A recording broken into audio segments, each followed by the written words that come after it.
One of the most divisive comic book movies ever made has finally made its way to DVD. Hey everyone, this is Joe from Action X. Welcome to another DVD unboxing for you. I have here Joker. The last film. I'm so confused. I'm so tired. Yeah, perfect way to start up the DVD unboxings of the year. Just lack of energy, which is probably the opposite of what this film was trying to achieve, considering the fact this movie had so much energy because it was so different from your typical comic book movies of now, where you would get the standard origin story, you would get the standard hero versus villain thing. This was not it. This was a very different sort of film, where even me going to the theater to watch this movie was a very thought-provoking experience, because even on my way there, it was like, what was I going to expect by seeing this movie? Because this wasn't like an Endgame or Spider-Man or a Captain Marvel or anything DC's ever done before. This was something totally different, and I feel like that was one of the more hype things about it, because the trailers were like, they were great, but they were also like very worrisome, because like, how would this film do? Because DC has had a history of doing great trailers, but they have not performed a lot of good movies by yet. I mean, we had Shazam, we had Wonder Woman by this point, but Joker just came out, and it's not a mixed reviewed film. It's just a very difficult film to talk about, because how would you review the movie? How would you even talk about it in any sort of spin without at least talking about the messages this movie is trying to convey, or the meaning behind it? Or this is like a film. This isn't like a movie. This is a film, and the way how director what was his name? I forgot his name. Todd Phillips and Joaquin Phoenix decided to approach this movie. It was a very interesting direction, and I feel like, at least for me, the product definitely showed that this was a really good movie. This was really great. And okay, let's take a look. So one of my disappointments about this DVD is that they didn't even bother doing a new poster. They just reused the theatrical poster, which again, I should be used to by this point, but I was kind of hoping we would get something special, considering the fact that, again, another thing that I'm, going into Joker, like, what would the poster look like, considering the fact this is a very different sort of movie than what we're usually used to. So thankfully, not thankfully, they did something very different, where I believe they just took just a beauty shot for one of the scenes, and they used that as the poster. But I was honestly expecting something different. I know the Blu-ray version is just the full face of Joaquin Phoenix's Joker, which maybe I would have preferred, but I guess they did need to differentiate the covers, I think. Side profile. Damn it. It's not working. Okay. That's hilarious. I thought I fixed it, but oh well. Inside profile, just use the logo. Again, Joker is so much of a different movie that even the text font they used was so, I don't know why, like, the more I look at an English word, like, by itself, the more I just try to see, is it really English? Oh well. The back what do we have? We have special features, we have the making of, we have a brief description. It's a masterpiece, 5-star, and it was, of course, rated R, which is pretty much the more topical part of this whole thing. Inside we have the movie, and we have special features on 2 separate discs. So that's pretty cool. That was pretty awesome for them to include special features on this movie, because I'm actually curious to see how this movie was made, how this movie was even conceived and talked about and thought about behind the scenes.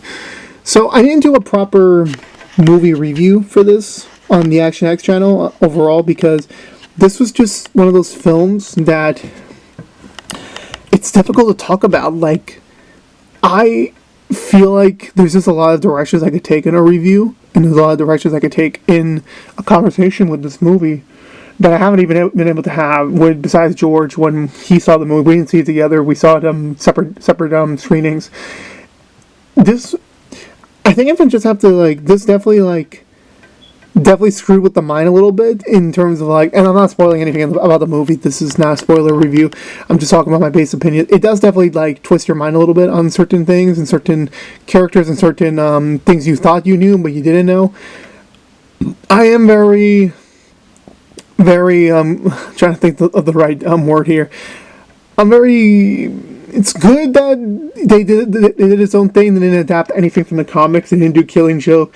They didn't do anything else that was Joker origin material. They just took they took what they know about the character, and they decided to like give its own thing, and just form the story around that. They did definitely do a good job of organically fitting in characters from the larger Batman mythos into this movie, and not try to overstuff it. Like, we knew that Bruce Wayne was going to be in this movie. We knew that Thomas Wayne was going to be in this movie. The Waynes more prominently. And there were a couple of extra Batman characters they put in there, and it made sense why they were there. We didn't need to have this character or that character, because it was just trying to be a Batman film at this point, and we are getting a Batman film in a couple of years. And this was not what the movie was supposed to be. This isn't a Batman movie. This is a Joker movie. And it's another thing where it's like, we don't have a Batman to kind of give Joker some sort of like target or anything. We crafted this character, the before Joker, Arthur Fleck, and we got to see his side of things and his vulnerable side. And I guess some people will say like, well, the Joker is the chemical spilled person. Who fell? Well, he is the crazy person who fell into a chemical bath, and that's why his skin was bleached or stuff like that. Well, that's one interpretation of the character. I mean, comic books, and we've had so many decades of comic book history that like at this point everything's open to interpretation. Like, yeah, we'll have the original material always, but someone can easily do their own thing, do their own spin on it, and. Like, for example, like the only thing I can think of on the top of my head was the Spider-Mans, going from Toby to Andrew, where we didn't need to see Andrew's hand get bitten by the spider. We got to see him get bitten by the back, and he still got his powers. At the end of the day, they still became Spider-Man. It was just that they had very different ways of getting the bite, and that's totally fine. That's not something against that. Now, of course, obviously, we're talking about a whole movie worth of like differences and changes, but that's the medium that they wanted to tell. Johan Phoenix definitely didn't want to tell us a comic book movie story, but it was more of a character study, not really a comic book movie per se. It just stars a comic book character. It's so grounded in reality where it just goes way deeper into what Nolan was trying to do. And not to say that this was critically acclaimed. Like, I do find a couple of issues with this movie, but I still definitely did enjoy the ride of things. I enjoyed the story they were trying to tell, and I think Johan Phoenix did a phenomenal job as Arthur Fleck as the Joker. And now we're getting to the more difficult part about talking about this, because like the more I'm speaking of it, the more I have to talk about certain messages and certain like attitudes Arthur Fleck, but it's like the way I will talk about them will kind of like make me seem like a sympathetic person, but it's like, well, am I sympathetic to this guy who is basically like it could happen in real life, which it could. That's the thing about it. And of course, obviously, we don't have a city that's like that full into crap. We don't. But there are people out there that have issues, are currently dealing with problems with the world and stuff like that. Now, I'm never saying like don't do what this movie's doing. Don't. But it's just that it just showcases like this is the story of how one man became the Joker, how he became this person who needed this persona, who formed this persona to kind of get away from his former self to kind of become this newer self. Or is that really the story? I say that because, well, if you've seen the movie, you saw the ending, you're very well knowing what I mean. But overall, overall, this was just a movie like you should watch and then form your own opinions, because this movie you cannot really listen to anyone. Like you can listen to reviews, but don't like take that at face value. You have to see this movie if you're at age, because this movie does have some moments where it's like, ooh, this is definitely not for a regular teenager or a regular kid. This is not one of those movies. This is definitely for the mature crowd, and they took advantage of the R rating, not to have more swear words or more adult-oriented comedy. This was not the case. They definitely did this to be able to not have any sort of like big limitations in terms of how dark they want to take the story, and I think they accomplished that, and I think they did do a good job. Now, I think the next question I should ask is that should this get a sequel?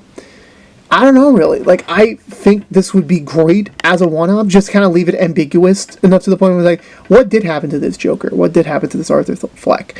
And then the other hand, it's like, I do want to see his next chapter. Like, was it all something? Because I don't want to spoil it for anyone. But, or are we going to get something new? Or are we going to see, like, him, his next chapter as being the Joker? Or do we see a Batman pop in? I don't know really. Everything is open to interpretation. Everything is open. This did break $1 billion, so I could expect there to be a sequel at some point in the future. I don't think this will have to follow the usual norm of like getting a sequel every 3-4 years.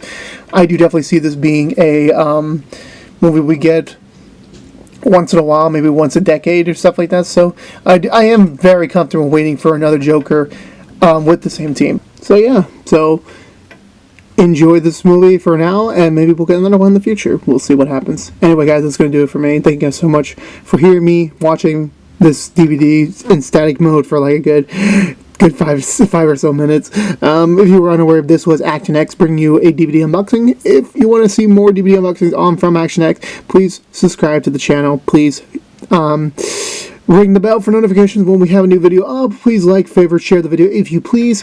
Joker is available at Target and Best Buys for around $20, but that is including tax. Pretty good deal for this movie.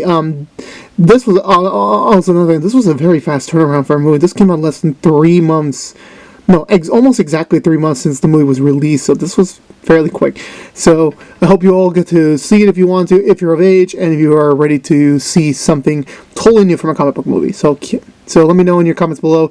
Let me know in the comments below, what did you think of this movie? Are you going to pick this up? Are you going to, and talk about it. If you have seen the movie, talk to me about it. I would love to. I'm always open to conversations.